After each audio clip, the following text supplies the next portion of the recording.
Now we will play the recording. Listen to the tape and answer questions 1 to 5. Hi. I would like to make a reservation for a round-trip plane ticket from London to New York. Welcome to the Student Travel Agency. London to New York. Let me see if we have any student specials for that flight. Yes, we do in fact. What days would you like to fly? I am looking for a flight around the 10th of October or so. And how about your return date? Ideally, the 31st of October. Let me check our computers to see if these dates are available. Are you looking for economy class or first class? Economy class will be just fine. We have an open flight on the 10th, but for your returning flight, the 31st of October is already fully booked. If you want to upgrade to first class, there are openings for the 31st. Just a few seats left, though. How much do I have to add for first class? First class will be around 20 to 25% more. Well, that is not worth it. I would rather just fly on another day. Do I have any other options? There are open seats back to London on the 1st of November. There are openings for first class that day too. No, I won't be able to do that because I have to work. Is there anything before the 31st? Maybe the 30th or 29th? Let me check. You can fly on the 29th, but not the 30th. The 29th is a little bit early. Is there any way I can be on a waiting list of some sort? Of course, but you should still confirm a return date just to be safe. OK. How about if I book a return date on the 29th and add my name to the waiting list for the 31st? Can I do that? Sure, I can do that for you. Do you also want to add your name on the waiting list for the 30th also? I would recommend this in the scenario that you do not get the flight for the 31st. That is a good idea. How much will the round trip cost? I will calculate your price for you. Your total will be £565, not including tax. Now look at questions 6 to 10.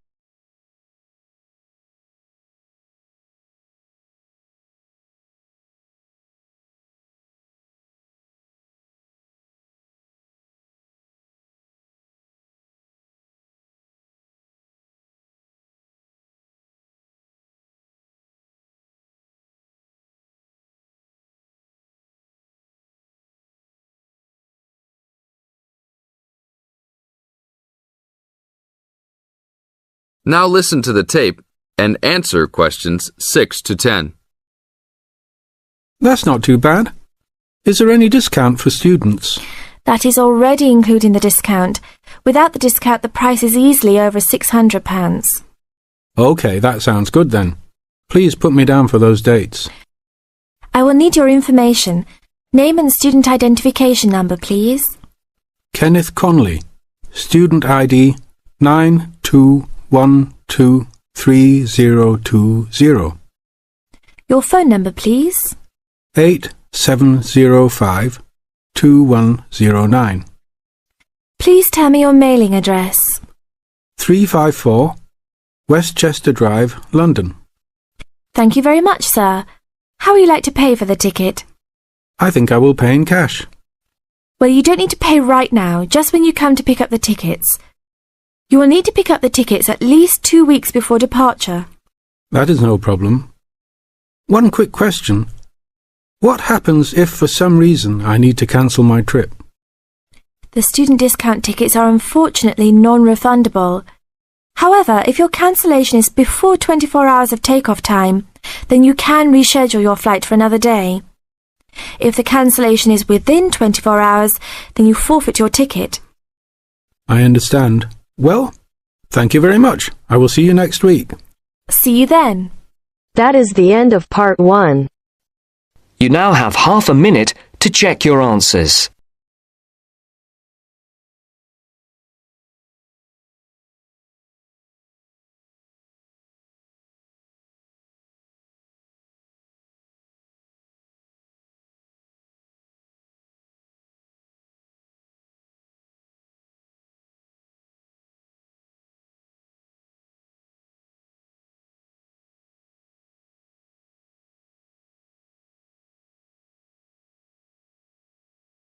Now turns to part 2.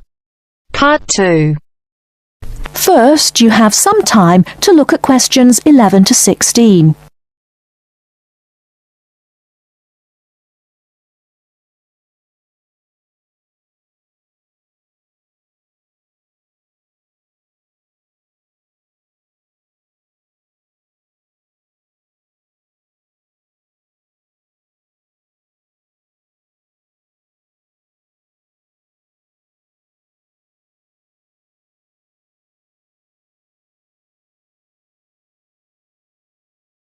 Now, listen carefully and answer questions 11 to 16.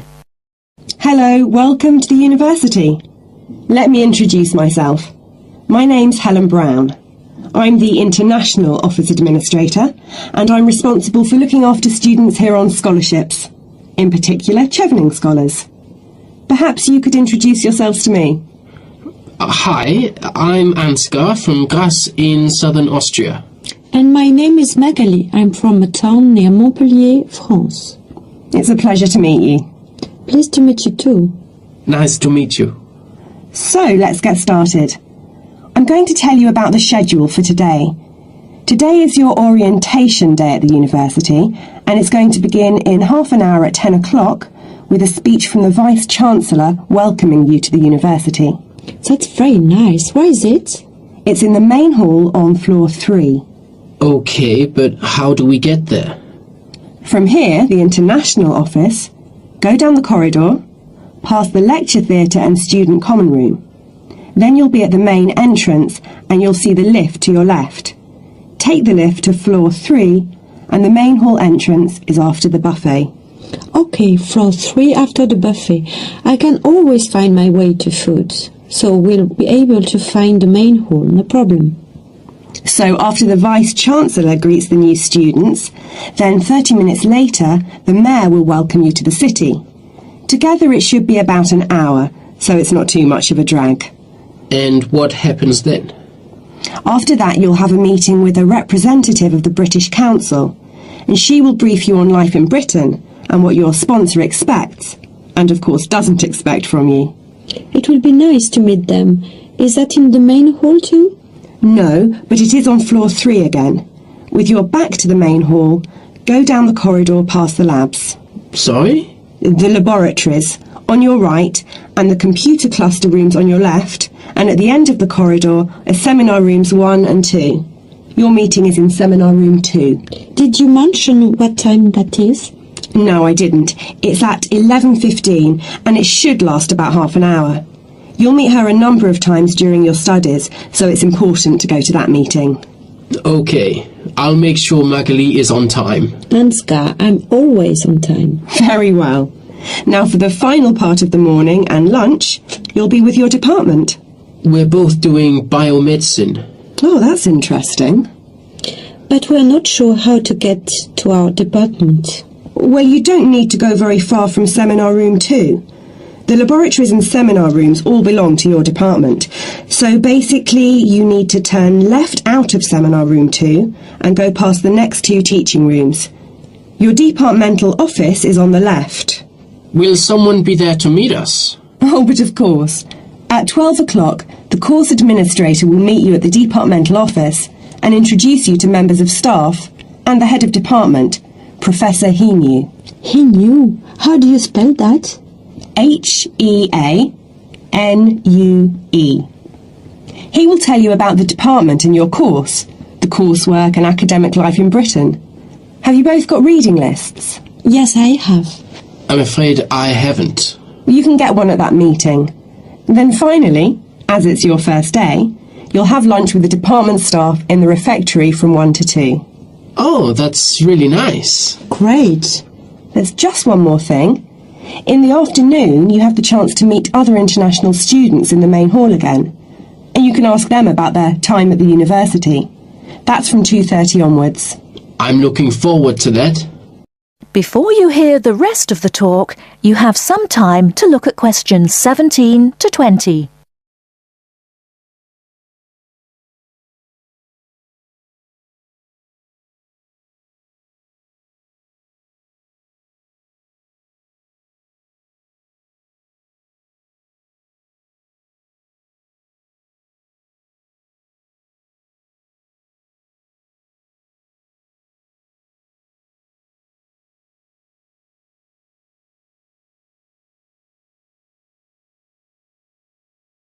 Now listen and answer questions 17 to 20.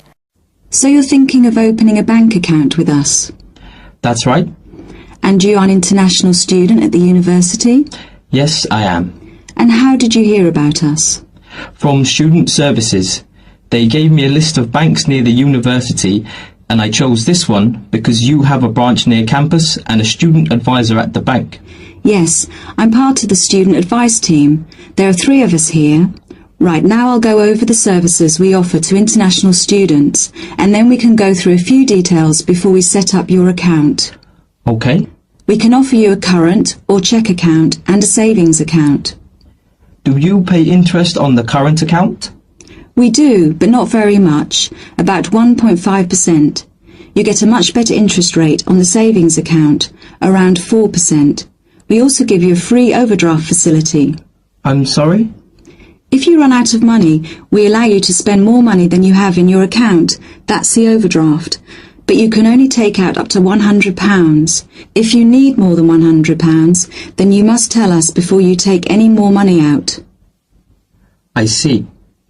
Now, once your current account is open, then you can set up direct debits for any regular payments you need to make. Could you tell me how that works? Well, for instance, let's take your mobile phone. You have to pay a certain amount every month for it. Yes. So you can tell us to pay that amount each month and we'll do it automatically for you. I see. As soon as your account is open, we will send you a debit card, which you must sign immediately and keep in a safe place. Then a day or 2 later we'll send you a personal identification number. A PIN number? Yes, and you must keep the number secret. You can change it if you like when you use it for the first time, but if you change it you must remember the number. If you forget or lose a number, then we have to send you out a new card and a number for security reasons. Okay. The next thing you could do is open a savings account. If you know you have to save a certain amount of money to pay your accommodation or course fees, we can open a savings account for you to put aside some money each week or month. How can I do that? You can manage your accounts in one of 4 ways. You can come into the bank here on the university campus and tell us what you would like to do, or you can call us on 08457 004 004 and instruct us what to do over the phone. That's 24 hours a day, 7 days a week. Alternatively, you can manage your account over the internet. I see. You have to go online and register at our website at www.hsbc.co.uk/online-banking before you can use the service. Finally, if you have a digital TV, you can use TV banking by pressing interactive on your digital TV remote control. Oh, really? I don't have a digital TV, unfortunately, but I can do the first 3 things. Now, do you have any insurance? What's that? For example, if you lose something or one of your possessions is stolen, we will cover the cost of it. How much does that cost? It's £24 a year, so it really is worth thinking about. I don't need to think about that. I'll take out insurance. I'll arrange that for you as soon as your account is open. Now, would you like to go ahead and open an account with us? That is the end of part 2. You now have half a minute to check your answers.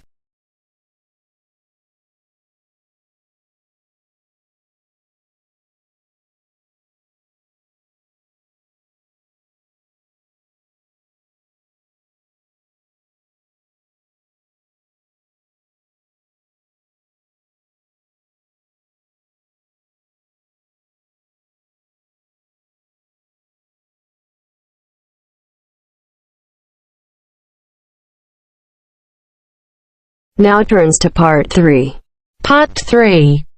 You will hear a conversation between Wolfgang and his new friend Mary, who has already been at the college for a few months. In the first part of the conversation, they're talking about a social activity program at college. First, you have some time to look at questions 21 to 26.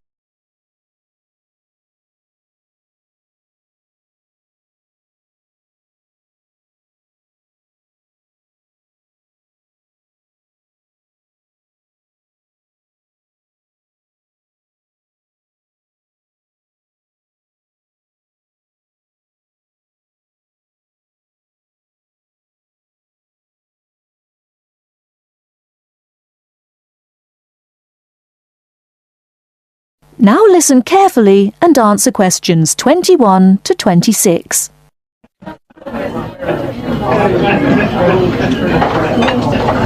Hi, Wolfgang.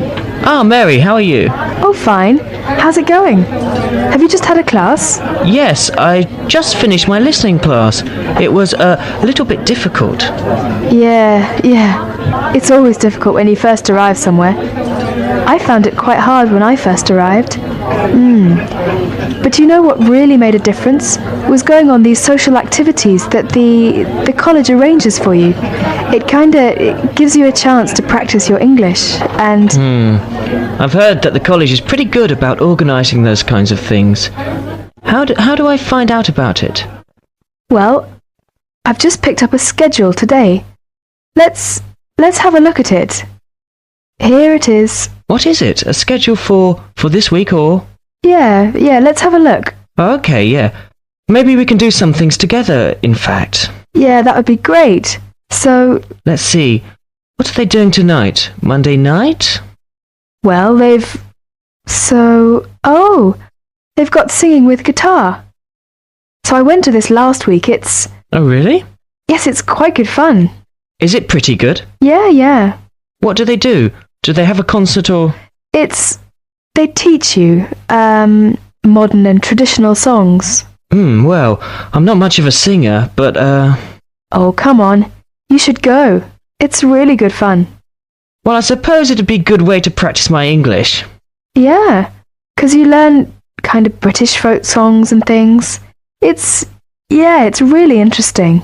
Oh, but look at that. That starts at 8. But I noticed at 9 o'clock there's a late night coach to Cambridge for a film. I think I'd want to try that. What time does this singing thing finish? Do you know? Oh, well, usually it kind of lasts about 2 hours. But I mean, we can always leave earlier. They don't mind. Oh, okay. So we can do both then?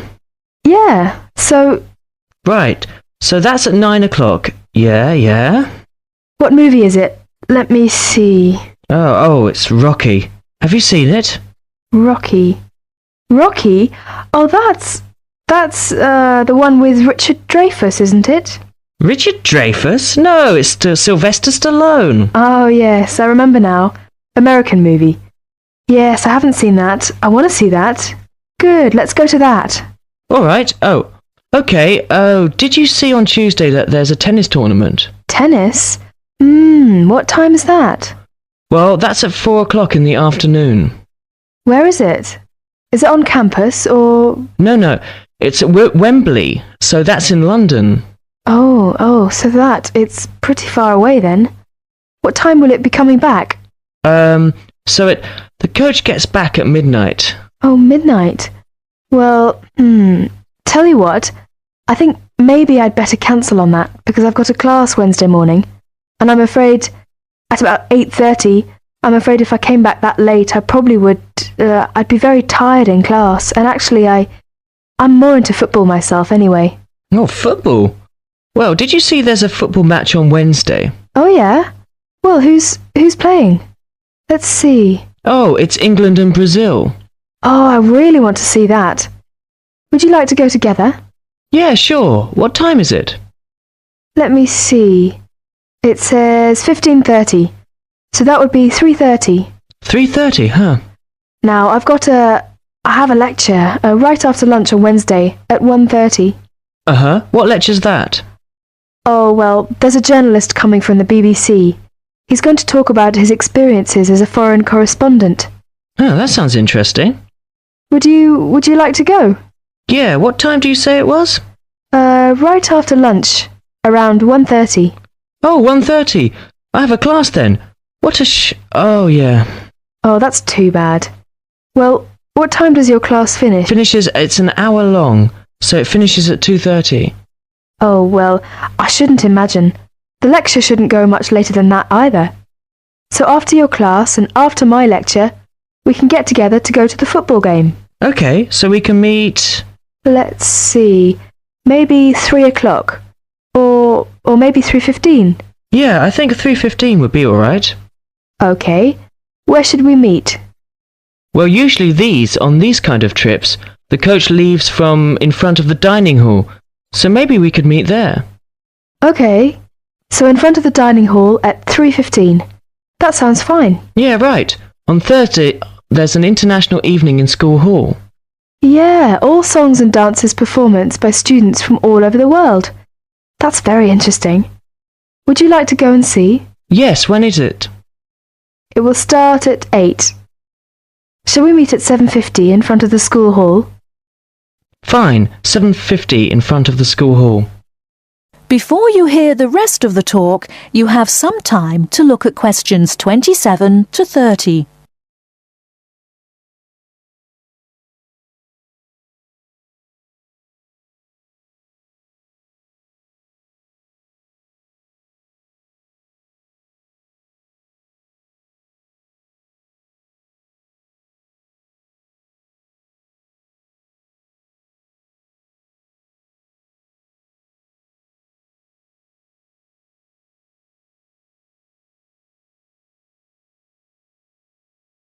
Now listen and answer questions 27 to 30. Oh, and another thing I definitely want to do this weekend is to go and see, they're going to have a trip to Stratford on Avon. I think it's on, let me see, what day is that? Friday, I think my roommate told me. Oh, Friday. Would you like to go to that? Yeah, but are you sure it's Friday? I thought that's what he said, but I might have been mistaken. Well, usually these things are on weekends. Right. Let's see here. Oh, you're right, yeah, Saturday morning, 8:30. Aha. Right, Friday's the disco. Oh, disco. Yeah. So actually I've arranged to go with some of my friends. So if you'd like to come along with us... Oh, that would be very nice, yeah. Yeah, you can meet some more students. Oh, well, what time shall we go to that then? Well, it starts at... what time? 8:30, but we don't want to go too early. So let's say 9 or 9:30. Let's say 9:30. Okay, yeah, we can meet there, but we'd better not stay too late because the Stratford thing is, pretty early in the morning. The bus will be leaving at 8:30. Oh, yeah, right. So we want to make sure we get up for that. Yeah. Say, by the way, this trip, since it's, quite a way away, do we have to pay anything extra for that, or is it free? Well, usually most of the trips are free. But, yeah, for these ones which are quite a distance away, then we usually have to pay a little bit extra. Is it a lot, or...? No, it's usually about £25, something like that. Oh, well, do we have to tell them ahead of time that we're going to go? Yeah, usually you have to sign up a couple of days in advance, so... Oh, where do we do that? Well, you do that at the Student Services office, so you have to go and see one of the social activities officers. Oh, so I just tell them that I want to go, and I pay my money and then sign my name. Well, I think I'll go ahead and do that today. Actually, I've got some free time right now. Do you know where I go to do that? Yeah. It's the Student Services office. It's just across the road from here. Oh, okay. Well, across the kind of... You mean the green building over there? Yeah. So it's on the second floor. Oh, okay. Well, tell you what, are you going to the Shakespeare thing? Yeah, sure. Would you like me to go ahead and sign you up as well? Oh, yes, yeah, that'd be great. But, well, I haven't got any money on me at the moment. Oh, don't worry about the money, that's fine. You can pay me back this evening. I'll go and sign us now, and then when I meet you tonight at the singing, you can, give me the money then. Oh, well, if you're sure, that'd be great. No, it's no problem. Okay. Oh, is that the time? I'd better go. I've got a class. I'll be late. Okay, sorry. I'll see you later then. All right. See you tonight. Bye. Bye. That is the end of part 3. You now have half a minute to check your answers.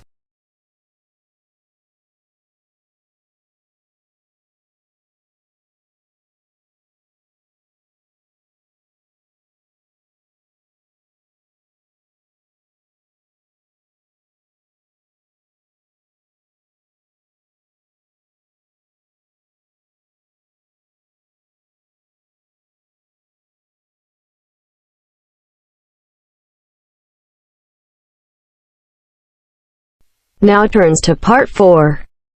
Part 4. You will hear a wildlife expert giving a talk to a group of bird lovers in the UK about a species called the tawny owl. Before you listen, you have some time to look at questions 31 to 40.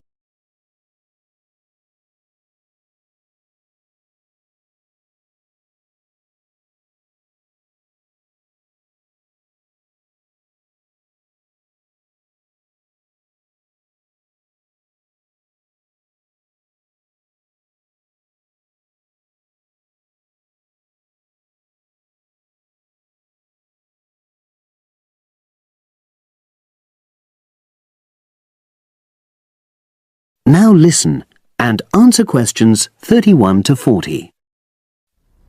Good evening, everyone. You're all likely to be familiar with pictures of the tawny owl. Because of all the owl species in the UK, it's actually the most common one. But the chances are that you're more likely to have heard one than actually seen one, as it's also strongly nocturnal. This means that it normally ventures out at night. So, what kind of habitat does the tawny owl prefer? Well, a survey carried out in the 1980s confirmed that this owl is most likely to be found in woodland. If you look at a map of tawny owl distribution across Britain, you'll only see gaps in the treeless marshy areas of eastern England and in some of the more upland parts of northwest Scotland. However, you can sometimes find populations of tawny owls in urban areas too, either in parks or in large gardens. The tawny owl shows some obvious adaptations to its natural habitat. For example, both its wings and its tail are short, which helps it to maneuver through the trees. Also, the bird's plumage is a mixture of brown and grey, and this provides suitable camouflage for when the owl perches up against a tree trunk. Then there are its large eyes. The tawny owl's visual capacities are considerably better than those of humans, and although it can't see in complete darkness, it's sufficiently well equipped to be able to navigate its way around woodland on all but the most overcast nights.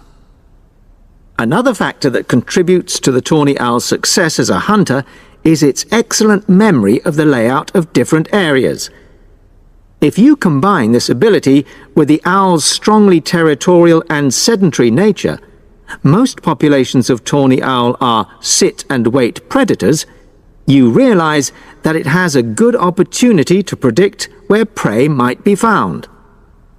Finally, as well as having large eyes, the owl's sense of hearing is excellent, and this helps it to locate potential prey as it sits on its perch. Turning now to the tawny owl's diet. Woodland tawny owls feed mainly on mammals, especially small ones, such as wood mice and bank voles. But they'll also take things like frogs or bats, or even fish, if they happen to be available. In urbanized landscapes, the owls seem to prey more on birds, so there are some differences there. Let's just look briefly now at survival rates in the tawny owl. Young tawny owls face a difficult time once they leave home, and 2 out of every 3 are likely to die within their first year. So, with such high mortality levels, it's a good job that established breeding pairs can produce young over a number of seasons and maximize their chances of passing their genes on to the next generation of owls.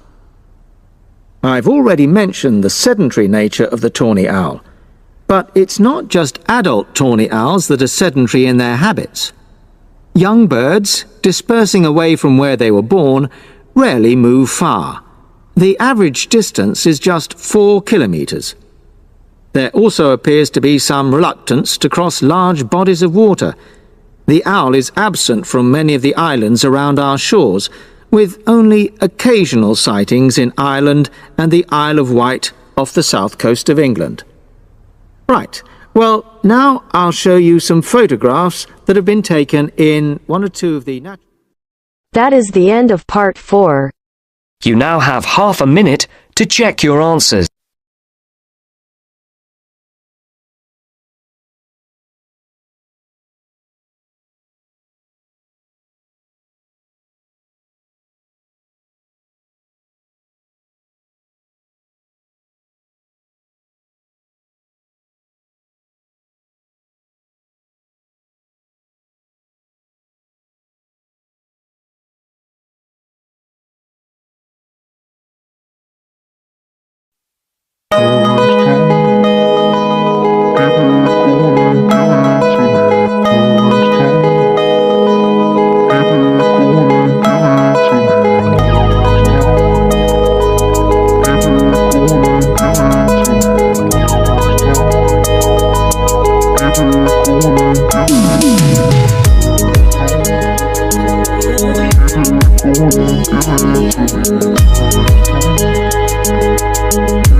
Yeah.